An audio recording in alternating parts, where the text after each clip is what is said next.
Hi there. I am Dr. Andra Brill, and I'm a writer and a speaker and the founder of HappyMindfulFamilies.com. And I'm so excited and glad that you're here. This is my first live hangout, and today we're going to talk about the pause practice. I'd like to start actually by just telling you a little bit about myself. So I think about myself as part science geek, part personal trainer, and part fairy godmother. And let me explain a little bit about why those three things. So in terms of being a science geek, if anyone had told me that I would actually spend most of my adult life helping people practice mindfulness, I probably would have told you to stop taking whatever you're taking and come back down to earth. So I've always considered myself to be very practical. I like the science part of life and I love the art part of life. But really, what allows me to do this work is the fact that I find the neuroscience so incredibly fascinating, and that the research around how mindfulness works and why this particular pause technique is helpful to be so very powerful. So that's the science geek in me. The second part is the personal trainer. So when you really want to make a change in the way your body works, in your exercise program, you could certainly do it on your own, but if you really want to get results quickly and have someone there to cheer you on and make sure you're doing it the most effective way possible, you get yourself a personal trainer. So I'm really that personal trainer. I just don't work in a gym, and I don't work with your physical muscles. I work with your mind, and I can help you get to your goals of being less stressed out and being calmer and more connected with your children in a way that's quicker and more effective. So that's kind of how I see myself. And the best part of what I do is the fairy godmother part, because really, I think that being a parent is still one of the places in our modern world where we get to experience wonder. We get to experience the wonder of our kids, and we get to experience our own wonder, as in, how the heck did I get here? But I see my job and what I do is to actually help put some of the laughter and magic back into parenting. So that is a little bit about me. So if you're here, if there's actually somebody listening right now, would you do me a favor and just type something into the chat wing so I know that I'm not just speaking to myself, although that would be okay too, I guess. And there's a delay too, so that's the other thing, just to know that if you do write a comment, there's a little bit of a delay. So why this work, and what is the pause button, and why are we here today? So lately, I've been having conversations with a friend of mine who's a pediatrician, and her comment is that she sees so many adolescent kids who are struggling with stress and anxiety. And so on some level, the parenting pause button, hi Annie, oh thank you, I'm so glad that you're here. So the pause button is really, so there are two layers to this. There's what we do for ourselves as parents, and then based on what we're doing for ourselves as parents around our own stress and anxiety, what we can model and offer for our kids. And we know that there's an epidemic in today's adolescents around stress and anxiety, which leads to teenagers making really poor choices. So lots of self-abuse, lots of addiction, and really not great choices for themselves, really not great choices. How do we avoid this? And is it possible to do something different now when our kids are little? And so if your kids are older, this will still be helpful.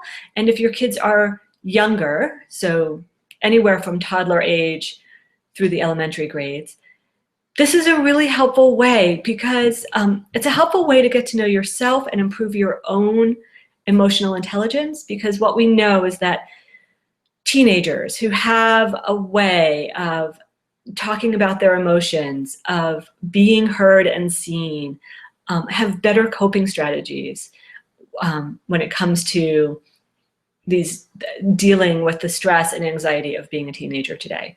So it's a little bit complicated because really I'm not offering a quick fix. And the other thing to say about what we're going to do today, this parenting pause button piece, is that this is really just the first step. So there's our own mental well-being and emotional intelligence. There's how we connect with our kids when they're young, which actually builds the foundation so that when they become teenagers and adolescents and are faced with all sorts of pressures that really their brains aren't wired for, they have strategies that they can call on to keep themselves safe and healthy. So does that make sense? There's really 3 different things going on. The pause practice and what we're going to do today. So I think about the pause practice a little bit like the first step on going on vacation to some fabulous place you've never been before. So you've bought the ticket, and I'm going to let you, what we're going to do today is about like buying the ticket and getting on the airplane, which means that you've read all the books, you know where you want to go, you know what you want to see, but you're not actually there yet. And so at the end of our time today, you won't actually be there yet, but you will have a tool that you can use in your parenting adventures. Okay, let's see. Where are we? The pause practice. We should probably just jump into the pause practice. So, just take a moment right now and notice what you're feeling in this moment. Just whatever it is. And again, there's no right or wrong. I'm not looking for anything in particular. I just want to give you a chance to check in and notice what it is that you're feeling in this moment. So, the first thing we do is we stop. We stop whatever we're doing. We stop what we're saying. We stop what we're moving. We stop what we don't really stop what we're thinking.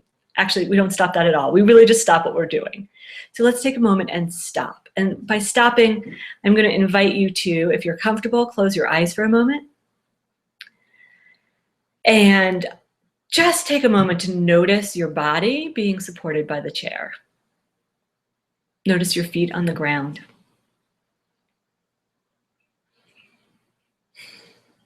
And the next part of this is to take 3 slow, deep breaths. And we're going to take deep breaths, filling up the lower part of our belly first, and then filling up the upper part of our torso, kind of as though we were filling up a glass of water. So the idea being that when we inhale, we'll start from the bottom to the top, and as we exhale, we'll exhale from the top to the bottom. Ready? So just 3 deep, slow breaths.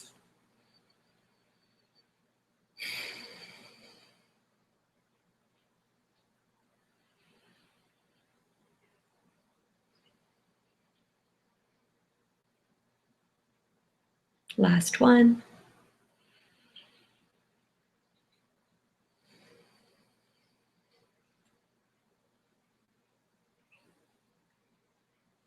And now let's check in. Allow your attention and your awareness to wander through your body and just notice what sensations are present at this moment. You may feel energetic or tingling. You might feel some discomfort. Maybe you're warm or cold. Maybe you don't feel anything at all. Again, the idea here is not to change anything, but to really check in with what is present right now.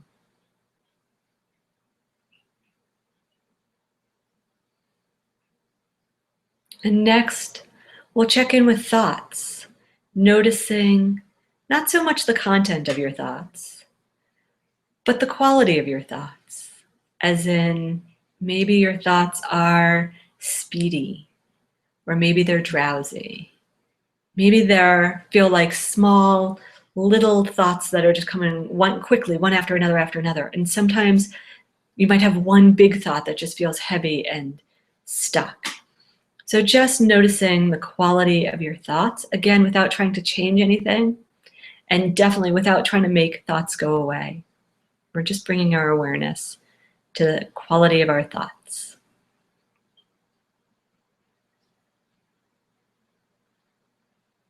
And finally, checking in with your emotions and noticing if there are any sensations in your body that you associate with emotions. And by emotions, there are hundreds of words and thousands of words, but really, they usually fall into 4 main categories. So mad, sad, glad, and afraid. And one of the things I like to remind myself is that I can actually feel more than one emotion at a time. So I could be really happy and still notice that there's some grief in my body. So there's no right or wrong answer to this either. If you're not feeling any emotion right now, just take a moment to sit with some curiosity there.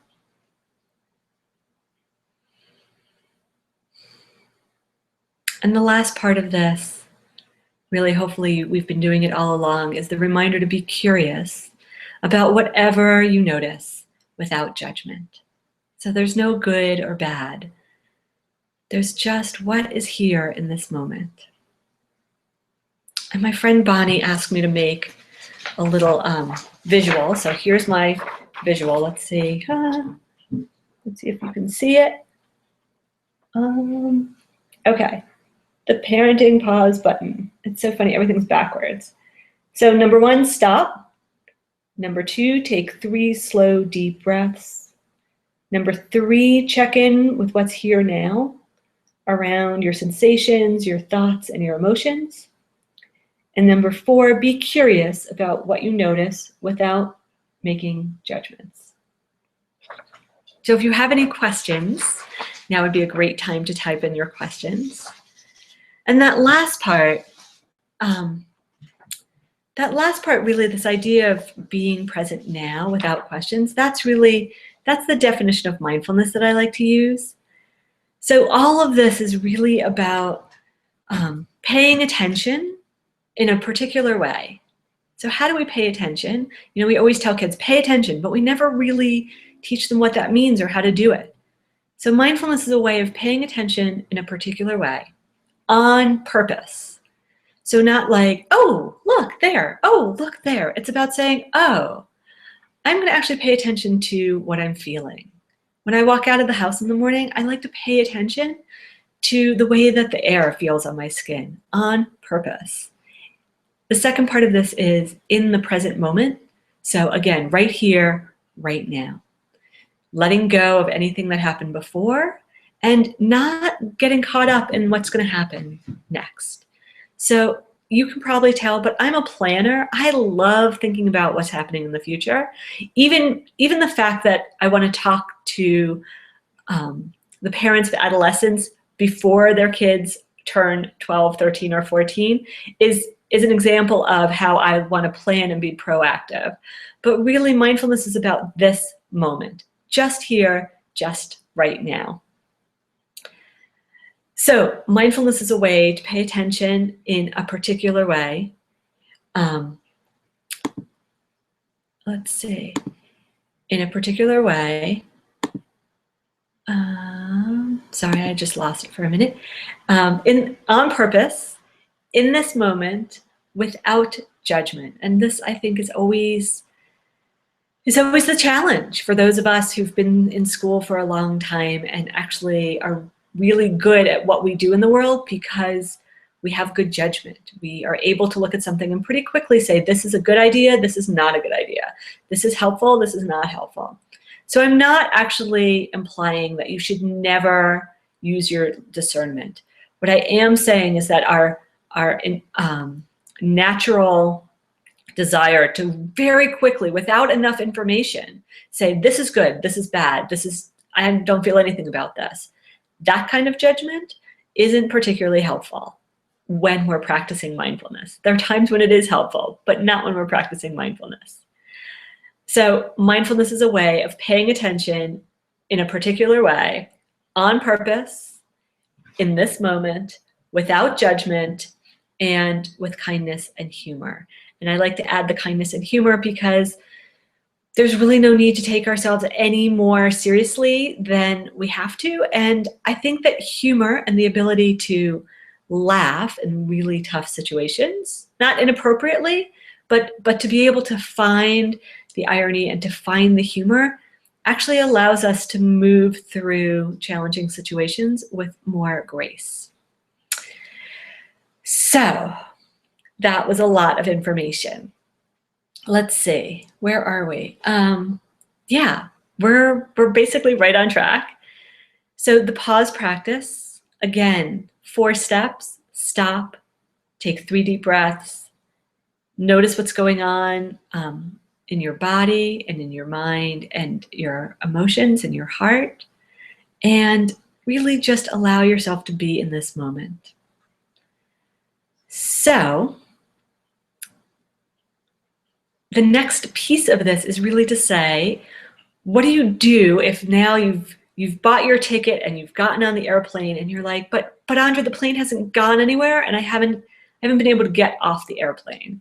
So the pause practice is just this little piece. And if this is something that you would like to do, if it's true that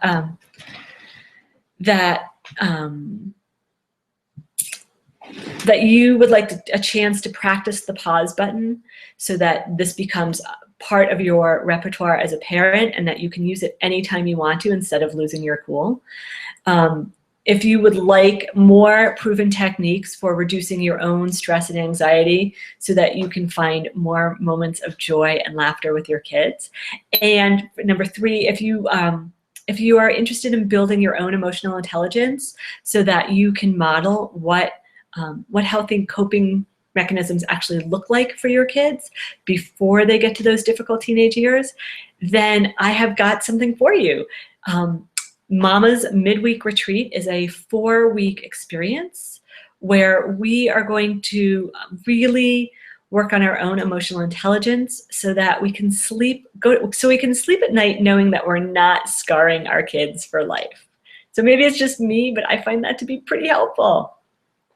So Mama's Midweek Retreat, there's actually an early bird special going on right now. So if you head over to happymindfulfamilies.com, you'll see that until March 15th, the price is $195 for 4 weeks, and you get 4 weeks of a small group. It's limited to 5 women, and there's a Facebook group for support, and you get like a bonus coaching session, private coaching session with me. So it's really a great investment. And if you miss the March 15th deadline, the regular price is $295. So I hope this was helpful.